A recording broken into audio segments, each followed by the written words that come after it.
దాదాపు 9 నెలలుగా international space station ఐఎస్ఎస్లో చిక్కుకుపోయిన నాసా వ్యోమగాములు సునీత విలియమ్స్, భారీ బుచ్ విల్మోర్లకి విముక్తి లభించింది. సుదీర్ఘకాలం నిరీక్షణ తర్వాత భూమి మీదకి చేరుకున్నారు. 8 రోజుల మిషన్ కోసం ఐఎస్ఎస్కి వెళ్లిన వాళ్లు తమ అంతరిక్ష నౌక తిరిగి రావడానికి సురక్షితం కాదు అని భావించినందున ఊహించని సాంకేతిక కారణాలతో అక్కడే ఉండిపోవాల్సి వచ్చింది. ఇప్పుడు వారు అమెరికా సమయం మంగళవారం సాయంత్రం 5:57 అంటే మార్చి 19న ఉదయం 3:27 స్పేస్ ఎక్స్ క్రూ డ్రాగన్లో ఫ్లోరిడా తీరంలో దిగారు. అయితే చాలా కాలం అంతరిక్షంలో ఉన్న తర్వాత భూమి మీదకు తిరిగి రావడం అంత సులభం కాదు. వారు భూమి మీద జీవితానికి అలవాటు పడడానికి చాలా సమయం పట్టొచ్చు. కనీసం 45 రోజుల పాటు వారికి హ్యూస్టన్లోని జాన్సన్ స్పేస్ సెంటర్లో 45 రోజులు ట్రీట్మెంట్ ఇవ్వబోతున్నారు. ఇదే క్రమంలో శారీరకంగా, మానసికంగా చాలా సమస్యలు కూడా ఎదురవుతాయి. అవేంటి అంటే చూపు తగ్గడం, అంతరిక్షంలో ఎక్కువ రోజులు గడపడంతో space flight associated neuro ocular syndrome అనే పరిస్థితి రావచ్చు. దీంతో ఈ వ్యోమగాముల కళ్ళు దెబ్బతినవచ్చు. మైక్రోగ్రావిటీలో శరీరంలోని ద్రవాలు పైకి మారుతాయి, మెదడు, కళ్ళపై ఒత్తిడి తెస్తాయి. ఇది వారి కనుబొమ్మల ఆకారాన్ని కూడా మార్చగలదు. చూపు కోల్పోవడానికి కూడా కారణమవుతుంది. నడవడానికి ఇబ్బంది. విలియమ్స్, విల్మోర్ ఎదురయ్యే ప్రధాన సమస్య నడవడంలో ఇబ్బందులు. అంతరిక్షంలో గురుత్వాకర్షణ శక్తి లేకపోవడం వల్ల గాల్లో తేలుతూ ఉంటారు. వారి పాదాలు భూమి మీద చేసే విధంగా అలవాటు పడవు. దీనివల్ల అరికాలపై ఉన్న కఠినమైన చర్మం మృదువుగా మారుతుంది, ఊడిపోతుంది. పాదాలు చిన్నారుల పాదాలాగా చాలా సెన్సిటివ్గా ఉంటాయి. ఈ పరిస్థితిని బేబీ ఫీట్గా పేర్కొంటారు. పాదాలు చాలా కాలం బరువు మోయకపోవడం వల్ల చర్మంలోని మందపాటి భాగాన్ని కూడా కోల్పోతారని నాసా మాజీ వ్యోమగామి లెరాయ్ చియావో తెలిపారు. ఇక బలహీనంగా ఎముకలు, కండరాలు.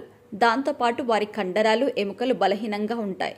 అంతరిక్షంలో కండరాలు, ముఖ్యంగా కాళ్ళు, వీపు, శరీరాన్ని పైకి లేపడానికి కష్టపడాల్సిన అవసరం లేదు.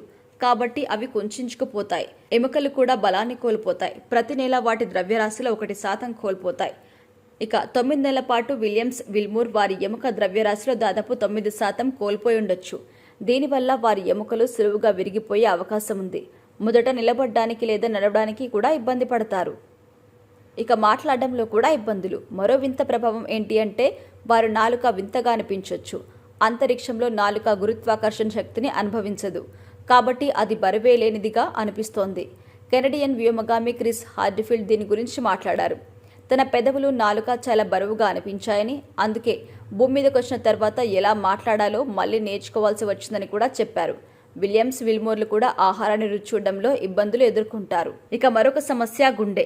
గుండెకి కూడా రిస్క్ పెరుగుతోంది. అంతరిక్షంలో గుండె గట్టిగా రక్తాన్ని పంప్ చేయాల్సిన అవసరం లేదు, కాబట్టి అది కండరాలను కోల్పోయి ఆకారం మారిపోయే అవకాశం కూడా ఉంది.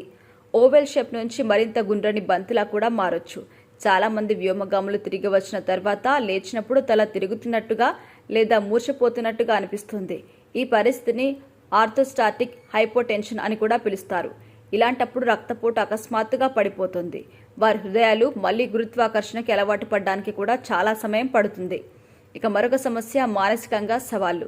భూమి మీదకి వచ్చాక వారి శరీరాలు మాత్రమే కాదు, వారి మనస్సులు కూడా అడ్జస్ట్ కావాలి. చాలా కాలం అంతరిక్షంలో ఒంటరిగా ఉన్న తర్వాత విలియమ్స్, విల్మోర్లు మళ్లీ భూమి మీదకి వచ్చాక దిక్కుతోచని స్థితిలో ఆందోళనతో లేదా నిరాశకి గురవుతారు. అల్పాహారం తీసుకోవడం లేదా డ్రైవింగ్ చేయడం వంటి సాధారణ పనులు మొదట్లో భారంగా అనిపించవచ్చు. అదనంగా చాలా మంది వ్యోమగాములు డీప్ ఎమోషనల్ కనెక్షన్ అనుభవిస్తారు. దీన్ని ఓవర్వ్యూ ఎఫెక్ట్ అని కూడా పిలుస్తారు. ఇక మరొక సమస్య బలహీనమైన రోగనిరోధక వ్యవస్థ. అంతరిక్షంలో ఎక్కువ సమయం గడపడం వల్ల రోగనిరోధక శక్తి బలహీనపడుతుంది. వ్యోమగాములు తిరిగి వచ్చినప్పుడు అనారోగ్యాలకు గురయ్యే అవకాశం కూడా ఎక్కువగా ఉంటుంది. అక్కడ సూక్ష్మక్రిములకు తక్కువ గురి కావడం వల్ల వారి శరీరాలు వెంటనే అనారోగ్యాలతో పోరాడడానికి సిద్ధంగా ఉండకపోవచ్చు. ఇక మరొక సమస్య ఆరోగ్య పరీక్షలు. వ్యోమగాములు భూమికి తిరిగి వచ్చిన తర్వాత అంతరిక్షం వారి కండరాలు, ఎముకలు, హృదయాలు, మెదడుల్ని ఎలా ప్రభావితం చేసిందో చూడడానికి చాలా వైద్య పరీక్షలు నిర్వహిస్తారు. భవిష్యత్తులో జరిగే సుదీర్ఘ మిషన్లలో వ్యోమగాముల్ని ఆరోగ్యంగా ఎలా ఉంచాలో తెలుసుకోవడానికి ఈ పరీక్షలు నాసాకి సహాయపడతాయి.